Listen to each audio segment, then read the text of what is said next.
kalau kamu sekarang mungkin masih muda gitu ya, 20 tahun, 25 tahun, lalu kemudian ada opsi beli rumah, sewa rumah, itu pilih yang mana? Nah, saya akan coba bahas.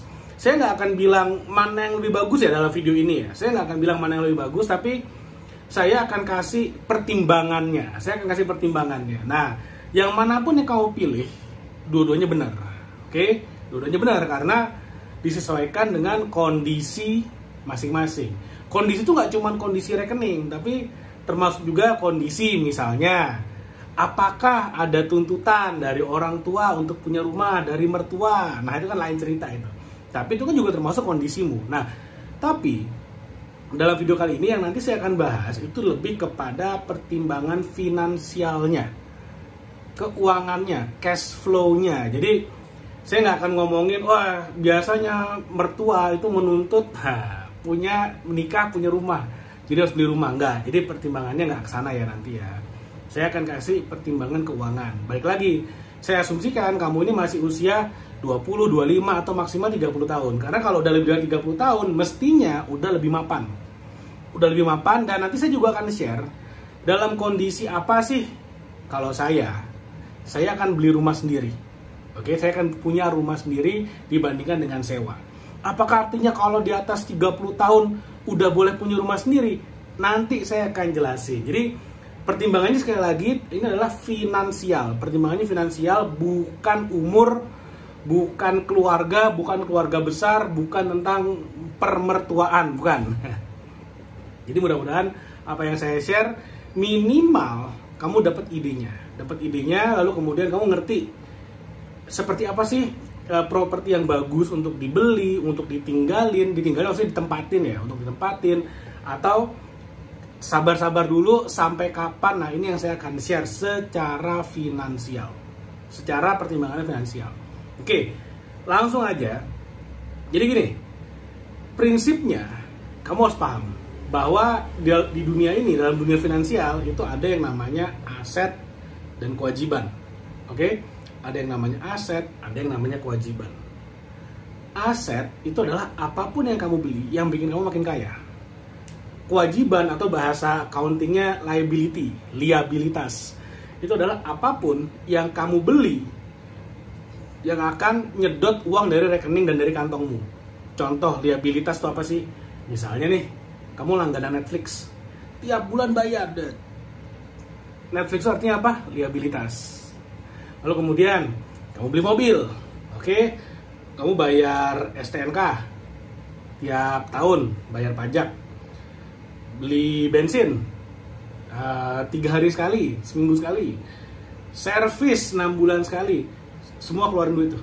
Bayar parkir kalau kamu ke mall, bayar tol kalau lewat tol. Nah, itu semua biaya-biaya yang muncul karena kamu memiliki mobil. Artinya apa? Mobil itu adalah liabilitas. Mobil bisa nggak jadi aset? Bisa. Kalau misalnya kamu beli mobil, kamu sewain, kamu rentalin misalnya mobilnya. Jadi itu si mobil menghasilkan uang rental setiap bulannya atau setiap tahunnya. Itu namanya aset. Jadi satu barang itu bisa jadi aset, bisa jadi liabilitas, tergantung dari cara kita menggunakannya.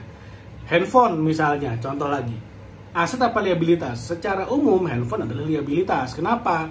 Ya karena kalau kita beli handphone harus beli data, ya kan?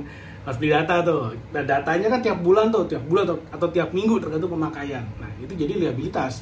Karena kita beli handphone yang ada malah ngeluarin duit tiap bulan. Nah, tapi handphone juga bisa jadi aset. Kalau misalnya kamu pakai handphone lalu kemudian kamu pakai untuk bisnis online. Pakai handphone itu kerjanya tuh buat nerima order, buat ngechat customer, buat bikin iklan, ads segala macamnya, buat bikin postingan, bikin konten, semua pakai handphone itu, sehingga malah menghasilkan uang dari handphone itu. Handphonenya menjadi aset. Rumah gimana? Karena kita bicara rumah ya.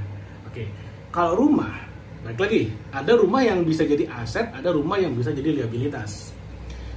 Rumah tempat tinggal secara umum adalah liabilitas. Tanggung jawab, kewajiban. Nah, mau kamu belinya cash, mau kamu belinya KPR, apapun kondisinya, rumah tempat tinggal itu adalah liabilitas. Kenapa saya bilang liabilitas? Karena kamu punya rumah, anggaplah kamu belinya cash ya. Kamu nggak, kalau KPR kan jelas cicilannya tiap bulan itu adalah kewajiban, liabilitas kan. Kalau belinya cash gimana? Rumah perlu dirawat, rumah perlu diservis, rumah perlu bayar pajak PBB tiap tahun. Kalau ada AC rusak dan segala macam, itu kan semuanya adalah biaya-biaya yang muncul akibat kamu punya rumah. Belum lagi kalau punya kolam renang, itu lain lagi tuh ceritanya tuh, lebih banyak lagi biaya keluarnya tuh. Artinya dengan kamu punya rumah dan kamu tempatin rumahnya, maka tidak ada kesempatan untuk si rumah itu menghasilkan uang buatmu. Maka rumah adalah liabilitas. Tapi kalau misalnya rumah yang sama, oke, kamu belinya cash, lalu kemudian kamu sewakan misalnya kamu kontrakin tahunan atau bulanan atau di Airbnb kan, sewain harian, sehingga kemudian bisa menghasilkan income, itulah ketika rumah menjadi aset. Oke? Itulah ketika rumah menjadi aset, ketika dia bisa menghasilkan cash flow. Lalu kemudian ada yang perdebatannya seperti ini, tapi kan rumah tempat tinggal itu kan nilainya naik terus. Berarti dia aset dong, dia kan bikin kita makin kaya. Betul. Rumah atau properti pada umumnya harganya naik terus. Betul. Oke, mungkin sekarang kamu beli rumah harga 500 juta. Oke, kamu tempatin tuh. Anggaplah belinya cash ya, kamu tempatin. Lalu kemudian 5 tahun kemudian, karena perkembangan lingkungan yang sangat bagus, ada perkantoran, ada pintu tol buka dekat rumahmu, ada sekolah dibangun, ada pusat perbelanjaan, harga yang tadinya kamu beli 500 juta naik tuh, jadi anggaplah 1 miliar. Dalam 5 tahun naik 2 kali lipat. Lalu pertanyaan saya kemudian, mungkin nggak kamu gadai rumahmu untuk bisnis misalnya? Ini kan aset, dulu beli 500, sekarang harganya 1 miliar. Kalau saya sekolahin, saya dapat 800 juta, udah untung tuh. Benar, untung. Tapi kemudian permasalahannya, kalau terjadi sesuatu dengan pinjamanmu, satu keluargamu yang dipertaruhkan. Kalau itu oke, silakan. Atau misalnya harganya naik 1 miliar, jual 1 miliar, pindah ke rumah lain yang harganya 500 juta juga, supaya bisa dapat cuannya tuh 500 juta ya kan. Beli 500 juta, jual 1M, pindah ke rumah lain yang harganya 500 juta juga. Nah, sekarang pertanyaannya gini, dalam 5 tahun harganya naik. Rumah yang tadinya harga 500 juta udah naik ke 1 miliar. Artinya 5 tahun kemudian ketika kamu memutuskan menjual rumahmu, rumah-rumah yang harganya 500 juta secara umum deh, memiliki kualitas yang sama dengan rumahmu saat ini atau lebih jelek? Sebenarnya lebih jelek. Kenapa? Karena 500 juta saat ini dibandingkan dengan 500 juta 5 tahun yang lalu itu beda kualitasnya. Karena ada inflasi. Jadi sebenarnya kalau misalnya kamu mindsetnya adalah ya udah, saya beli rumah, toh harganya naik, ntar saya jual, saya dapat cuan. Rumah tempat tinggal, kalau buat saya pribadi ya, ini subjektif saya nih. Rumah tempat tinggal itu sebaiknya tidak diperlakukan seperti investasi atau bisnis. Kenapa? Karena itu rumah tempat tinggal, bukan rumah investasi. Kalau rumah investasi mendingan kita beli, sewakan sekalian, nggak usah tempatin. Nah, jadi gini, kalau kamu punya rumah, kamu sewakan, lalu kemudian ada income dari sana, itu namanya aset. Oke? Yang berikutnya, nah ini yang paling menarik nih. Kapan kamu sebaiknya punya kewajiban, punya liabilitas? Kalau versi saya nih, kamu punya liabilitas itu oke. Rumah tempat tinggal punya sendiri, sertifikat atas namamu, itu oke. Gak ada masalah. Ketika kamu udah bisa membayarnya dengan passive income, hasil dari asetmu yang bekerja. Misalnya gini, kamu sekarang ngontrak, anggap aja sekarang kamu ngontrak. Lalu kemudian ada rumah yang dijual nih, kamu beli rumahnya, kamu sewakan, oke? Misalnya dari hasil sewanya kamu dapat 5 juta setiap bulan. Udah net ya, udah untung masuk kantong 5 juta setiap bulan. Lalu kemudian ada properti lagi, harga 500 juta, kamu beli, menghasilkan 5 juta setiap bulan. Ini anggap aja biar gampang. Lakukan sampai 4 properti misalnya. Kamu punya 4 properti, masing-masing ngasilin 5 juta setiap bulan. Artinya masuk kantongmu 20 juta setiap bulan. Lalu kemudian baru kamu beli properti yang bagusan dikit harga 1,5 miliar, harga 2 miliar yang bisa kamu cicil dari hasil sewa propertinya tadi. Jadi kamu punya aset yang kamu sewakan menghasilkan income, hasil income dari asetnya untuk membiayai rumah tempat tinggalmu. Nah, itu baru cakep namanya. Itu baru bagus namanya. Kayak gitu. Itu kalau menurut saya itu yang paling bijak, paling aman dan paling cerdas secara finansial. Nggak mesti umur 40, 50 baru bisa. Nggak, tergantung dari seberapa cepat kamu bisa mengakumulasikan aset yang bisa menghasilkan passive income, dan passive income itu cukup untuk nutupin kewajiban tersebut.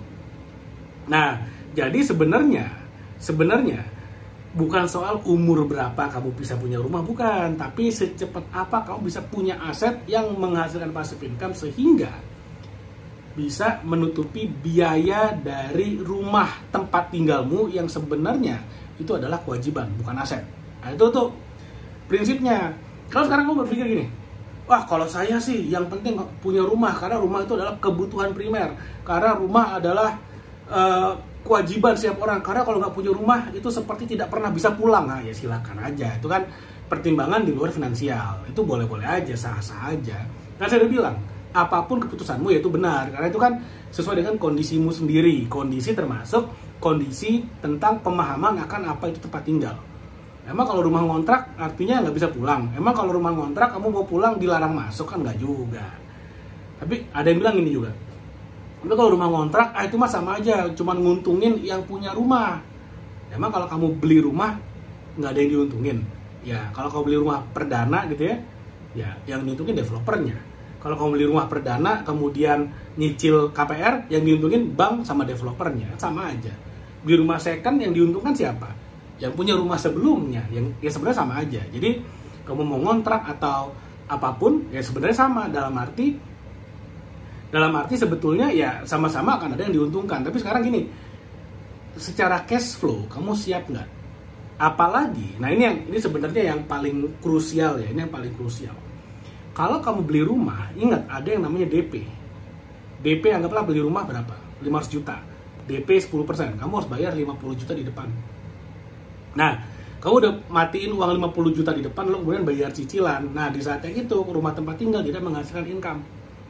Kalau menurut saya akan jauh lebih wise, jauh lebih bijak kalau misalnya rumah tempat tinggalmu itu dibayarin oleh passive income dari aset-asetmu. Jadi, kalau misalnya kamu pengen punya rumah di usia 25, sekarang usiamu 20, ya udah 5 tahun kumpulin aset sebanyak-banyaknya. Seperti itu. Jadi mudah-mudahan apa yang saya share bermanfaat. Kalau mau diskusi silakan komen atau DM saya di Instagram @gdwp, nanti kita bisa ngobrol lebih banyak lagi. Thank you, sampai ketemu lagi di video berikutnya.